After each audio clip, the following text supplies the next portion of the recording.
नमस्कार। आज सुनते हैं निर्जला एकादशी ज्येष्ठ शुक्ल एकादशी की कथा। निर्जला एकादशी व्रत की कथा इस प्रकार है।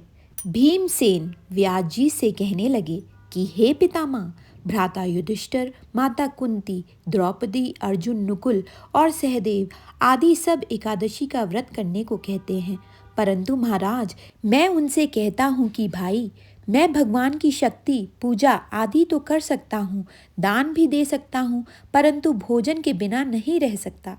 इस पर व्यास जी कहने लगे कि हे भीमसेन, यदि तुम नर्क को बुरा और स्वर्ग को अच्छा समझते हो तो प्रति मास की दोनों एकादशियों को अन्न मत खाया करो।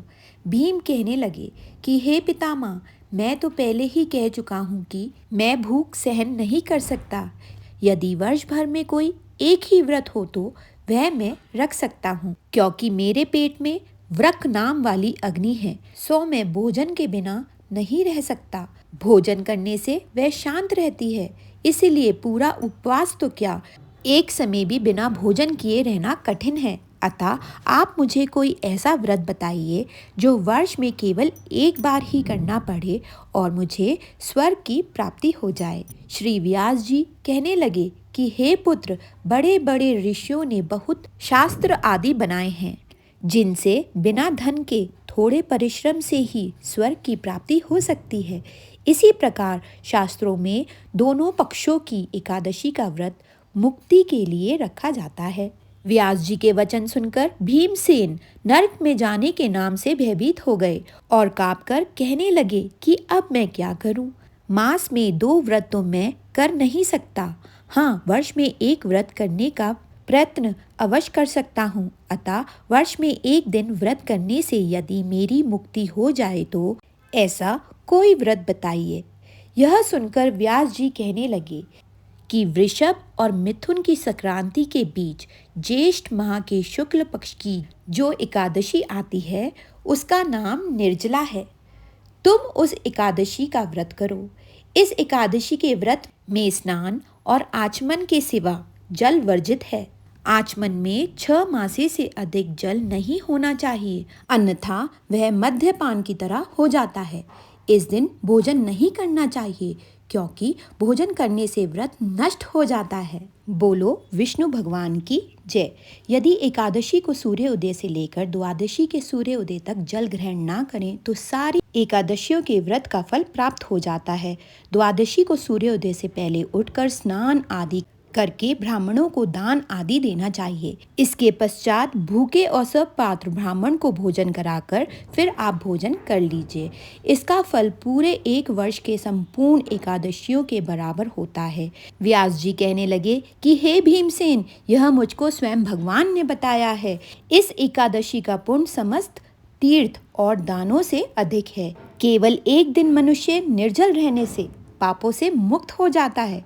जो मनुष्य निर्जला एकादशी का व्रत करता है उनकी मृत्यु के समय यमदूत आकर नहीं घेरते, वरना भगवान के पार्षद उसे पुष्पक विमान में बिठाकर स्वर्ग को ले जाते हैं। अतः संसार में सबसे श्रेष्ठ निर्जला एकादशी का व्रत है, इसीलिए यत्न के साथ इस व्रत को करना चाहिए।